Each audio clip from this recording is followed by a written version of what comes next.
बेलापुर नाम का एक घना जंगल था। वहाँ पर बबलू कबूतर अपनी माँ पीलू चिड़िया के साथ रहता था। पीलू चिड़िया दिन भर मेहनत मजदूरी करती और उससे जो उसे पैसे मिलते वो बबलू कबूतर की पढ़ाई में लगाती। एक बार पीलू चिड़िया बबलू कबूतर को टिफिन बना के दे रही थी। इस पर बबलू कबूतर बोला, माँ मैं ये रूखी रोटी नहीं ले जाऊंगा। स्कूल में बच्चे एक से एक पकवान लाते हैं, मुझे सूखी रोटी नहीं ले जाना। बेटा बबलू, हमारे पास इतने पैसे नहीं कि मैं तुम्हें रोटी में घी लगा के दे पाऊँ। चल फिर भी मैं सेठ से कुछ काम मांगती हूँ जिससे हमें घी मिल जाए। ऐसा कहकर पीलू चिड़िया उड़कर सेठ के पास जाती है। पीलू चिड़िया कहती है, सेठ जी मेरे बबलू को घी की रोटी चाहिए, मुझे कुछ काम दीजिए जिससे मुझे घी मिल सके। सेठ उससे कहता है, देखो पीलू चिड़िया, मेरी पत्नी की तबीयत खराब रहती है, तुम घर का काम कर दिया करो, इसके बदले मैं तुम्हें घी दे दिया करूँगा। इस तरह से पीलू चिड़िया और मेहनत करने लगी और उसे बदले में घी भी मिलने लगा। घी की रोटियां खाकर बबलू कबूतर तंदुरुस्त होने लगा। लेकिन वहीं पीलू चिड़िया दिन भर मेहनत मजदूरी करती, जिसके कारण वो लगातार दुबली पतली और कमजोर होने लगी थी। एक बार बबलू कबूतर के जन्मदिन में पीलू चिड़िया उसे घी के पराठे बना के देती है। बबलू कबूतर बहुत खुश हो जाता है। वो अपनी माँ से कहता है, माँ तुम भी मेरे साथ खाओ। पीलू चिड़िया कहती है, नहीं बेटा, मेरे पेट में दर्द है, मैं खाऊंगी तो मेरा पेट और दुखने लगेगा। ऐसा कहकर वो सोने चले जाती है। थोड़ी देर बाद बबलू कबूतर किचन में जाकर भगोना खोलकर देखता है, अरे ये क्या, माँ के लिए तो कोई भी पराठा नहीं बचा। लगता है माँ मुझे पूरे पराठे खिला दी और खुद भूखी रह गई। बाद में अपनी माँ से कहता है, माँ मैं जब बड़ा हो जाऊंगा तो मुझे जब नौकरी लगेगी तब मैं तुझे रानी की तरह रखूंगा। पीलू चिड़िया बहुत खुश हो जाती है और अपने बच्चे से कहती है, वाह मेरे लाडले बच्चे, मैं रानी की तरह रहूंगी। दोनों मुस्कुराते हैं। इस तरह से बबलू कबूतर बड़ा हो जाता है और उसकी पढ़ाई पूरी होने पे वो शहर चले जाता है। शहर में बबलू कबूतर की बहुत अच्छी नौकरी लग जाती है। इसके बाद बबलू की शादी हो जाती है और कुछ दिन बाद पीलू चिड़िया उसके घर रहने आती है।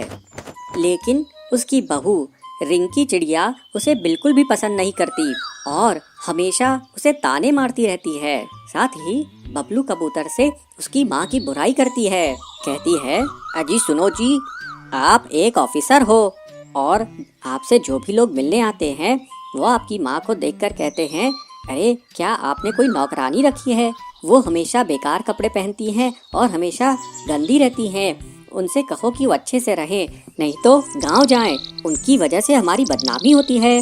बबलू कबूतर फिर अपनी माँ से कहता है, माँ देखो तुम्हारी वजह से हमारी बदनामी हो रही है, इससे अच्छा है कि तुम जंगल में ही जाकर वापस रहो, तुम शहर में रहने लायक नहीं हो।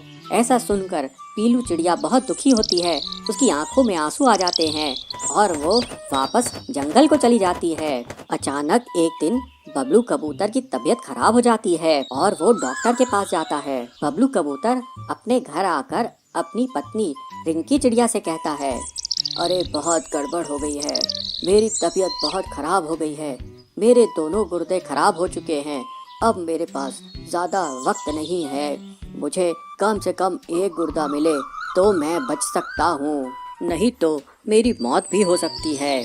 वो बहुत कोशिश करता है और बहुत सारे रिश्तेदारों और दोस्तों से एक गुर्दा मांगता है, लेकिन कोई भी उसकी मदद को तैयार नहीं होता। फिर एक दिन जब बबलू कबूतर की जान पे बन आती है और वो हॉस्पिटल में भर्ती रहता है तो एक अनजान मरीज अपना गुर्दा उसे दान देता है, जिससे बबलू कबूतर की जान बच जाती है। उसकी पत्नी रिंकी चिड़िया ताना मारती है और कहती है, देखो जी तुम्हारी इतनी तबीयत खराब थी, तुम्हारी जान पर बनाई थी, लेकिन फिर भी तुम्हारी माँ एक बार भी तुम्हें देखने नहीं आई। बबलू कबूतर बहुत गुस्से में आता है, हाँ उनको तो पैसों से मतलब है, अब मैं उनसे कभी बात नहीं करूँगा। बबलू हॉस्पिटल से निकलकर अपने घर आ जाता है। तभी उसे हॉस्पिटल से फोन आता है, बबलू जी, जिसने आपको किडनी दान दी उस मरीज की तबीयत बहुत खराब हो गई है, क्या आप एक बार उन्हें देखने आएंगे? और वो वापस हॉस्पिटल जाता है। रिंकी और बबलू जब उस मरीज को देखते हैं जिसने बबलू को गुर्दा देके उसकी जान बचाई तो वो चौंक जाते हैं। अरे माँ, तुमने मुझे अपना गुर्दा दिया और मेरी जान बचाई। रिंकी चिड़िया भी अपनी सास का बलिदान देखकर रोने लगती है और उनसे माफी मांगती है। इस पर पीलू चिड़िया कहती है, अरे तुम तो मेरे बच्चे हो, तुम भले मुझसे कितनी भी नफरत करो लेकिन मेरी ममता तुम पर हमेशा रहेगी। और हमेशा खुशी से रहने लगते हैं। साधुपुर नाम के गांव में सिंदूर नाम का एक लड़का रहता था। वह देखने में बहुत सुंदर था, लेकिन उसकी एक आदत खराब थी कि वह खाना खराब करता था। वह ज्यादा खाना लेकर खाना फेंक देता था। कुछ समय बाद उसकी शादी हो गई। वह घर जमाई बन गया। उसके ससुर ने उसको तिजोरी की चाबी और बाकी सभी जिम्मेदारी सौंप दी और बोले, मैं अभी तक अच्छे से कारोबार चलाता आया हूँ। अब तुम्हें इन सब को कारोबार की जिम्मेदारी को निभाते हुए कारोबार चलाना है। सिंदूर ने अपनी ससुर की बातों को कबूल किया। सिंदूर इसके बाद अपने पत्नी को बार बार कभी खाना, कभी चाय और कभी नाश्ता करवाते सताते रहता था। अब उसकी ससुर को इसके बारे में पता चला तो वह सिंदूर को बोले, तुम्हें दिन भर में जो चाहिए ये एक बार में क्यों नहीं बोल देते? तो सिंदूर उदासी से कहता है, मैं तो एक साथ बोलता हूँ लेकिन वो कम पड़ जाता है। सिंदूर के ससुर ने इसके बाद पकाया हुआ खाना कहाँ जाता है इसकी पता लगाने के लिए रसोई में थोड़ी नजर रखनी शुरू कर दी। कुछ दिन रसोई में देखने पर उनको पता चला कि सिंदूर की मांग के अनुसार ज्यादा खाना बनता और वह पूरा न खाने की वजह से बहुत सारा खाना फ्रिज में पड़ा रहता था। इसको देख के चिंतित ससुर सिंदूर को खाने की अहमियत के बारे में सिखाने की ठान ली। एक दिन उन्होंने सिंदूर को बुलाकर कहा, हमारे पहले वाले नौकर के बच्चे की तबीयत ठीक नहीं है, मुझे वहाँ जाना है, क्या तुम भी चलोगे? सिंदूर भी अपने ससुर के साथ जाने के लिए तैयार हो गया। अपने नौकर की बस्ती में जाकर सिंदूर के ससुर ने कहा, मैं अभी रास्ता पूछ कर आता हूँ। इसके बाद सिंदूर वहीं खड़ा रहा। सिंदूर ने एक घर के अंदर झांक कर देखा तो एक छोटा बच्चा भूख के कारण रो रहा था। उसकी माँ ने अपने अनाज के सारे डिब्बे बर्तन देखे लेकिन वो खाली थे। यह देखकर सिंदूर को रोना आ गया। कुछ देर बाद उसके ससुर आए और उसको अपने नौकर के घर लेकर गए। नौकर के घर जाने पर उसका लड़का बीमार लेटा हुआ था। जब सिंदूर के ससुर ने बीमारी का कारण पूछा तो नौकर ने कहा, ये घर से बचा हुआ भोजन लेकर खाया था लेकिन उसको नहीं पता था कि वह खाना खराब था। उसको खा के बेटे की तबीयत खराब हो गई है। यह कहकर वह रोने लगा। कुछ देर के बाद सिंदूर और उसके ससुर अपने घर आ गए। घर आने पर सिंदूर अपनी ससुर के सामने हाथ जोड़कर क्षमा मांगते हुए आंख में पानी भर लेता है। जब उसकी ससुर ने कारण पूछा तो सिंदूर कहता है, मैं खाने को कितना बर्बाद करता था और किसी को खाने के लिए 2 वक्त की रोटी भी नहीं है। अब के बाद मैं खाने को कभी बर्बाद नहीं करूँगा। सिंदूर को खाने की कीमत महसूस होने पर उसके ससुर खुश हो जाते हैं और सिंदूर ससुर से कहता है, हमें अन्न को कभी भी बर्बाद नहीं करना चाहिए। इसके प्रायश्चित के लिए मैं अपनी हैसियत के हिसाब से हर दिन अन्नदान का बीड़ा उठाता हूँ। कहते हुए प्रसन्नता से अपने घर के पास के मंदिर जाके अन्नदान पे जुट जाता है। एक गांव में बंटी रहता था।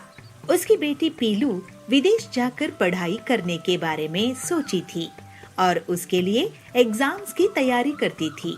ऐसे ही एक दिन पीलू को विदेश की यूनिवर्सिटी में दाखिला के लिए लेटर आता है, लेकिन कुछ ही दिनों में बंटी गुजर जाता है पीलू से बबली ऐसा कहती है, पीलू तुम चिंता मत करो, तुम्हारे पिताजी ने तुम्हारी पढ़ाई के लिए पैसे जमा किए हैं, तुम विदेश जाकर पढ़ाई करो, यहाँ की चिंता मत करना। लेकिन तभी वहाँ कड़क सेठ आ जाता है। अरे विदेश जाकर भागने का इरादा है क्या? तुम्हारे पिताजी ने मुझसे कर्जा लिए थे, उसे चुकाओ और कहाँ जाना है चली जाओ। ठीक है कड़क सर, मैं आपका कर्जा चुका कर ही विदेश जाऊंगी। ऐसे ही एक दिन पीलू जंगल में से जा रही थी। उसे हरिया तोता रोटी दाल बेचता हुआ मिला तो पीलू उनसे पूछती है, हरिया काका बहुत भूख लगी है, इस जंगल में आपकी अकेले की दुकान है? इस जंगल में ही नहीं पीलू, मेरे पूरे गांव में मटका रोटी की एक लौती दुकान है। पीलू रोटी दाल खाती है। वाह हरिया काका, ऐसा मटकी रोटी तो मैंने कभी नहीं खाई है, आप इसे शहर में क्यों नहीं बेचते हो? मुझे जंगल की शांति पसंद है, तुम चाहो तो मैं तुम्हें इसे बनाना सिखा देता हूँ, तुम शहर में बेचना। फिर पीलू एक हफ्ते तक हरिया से मटका रोटी और उसके साथ दाल बनाना भी सीखती है। फिर पीलू अपने घर में और अपने दोस्तों को मटका रोटी और दाल चखा कर देखती है। उसके बाद जब सब उसकी तारीफ करते हैं तो वो अपना ढाबा खोल लेती है। वाह वाह पीलू दीदी, क्या लाजवाब मटका रोटी और दाल बनाई हो, मैं तो अपनी बारात में यही खाना खिलाऊंगा। बहुत जल्द ही पीलू का ढाबा मुनाफे में आ जाता है और पीलू के पास बहुत सारे पैसे आ जाते हैं। इसके बाद पीलू पूरा कर्ज चुका देती है। माँ, अब मैं विदेश जाकर पढ़ाई नहीं करूंगी, यही रहकर मैं अपना ढाबा चलाऊंगी और भूखे लोगों की मदद भी किया करूंगी। जैसी तेरी मर्जी बेटी, आज तेरे पापा की आत्मा को बहुत शांति मिलेगी। इसके बाद से पीलू बहुत मेहनत से अपना ढाबा चलाती थी और मटका रोटी बेचा करती थी। उसके मुकाबले कोई नहीं था और वो अब अपनी माँ के साथ खुशी खुशी रहती थी।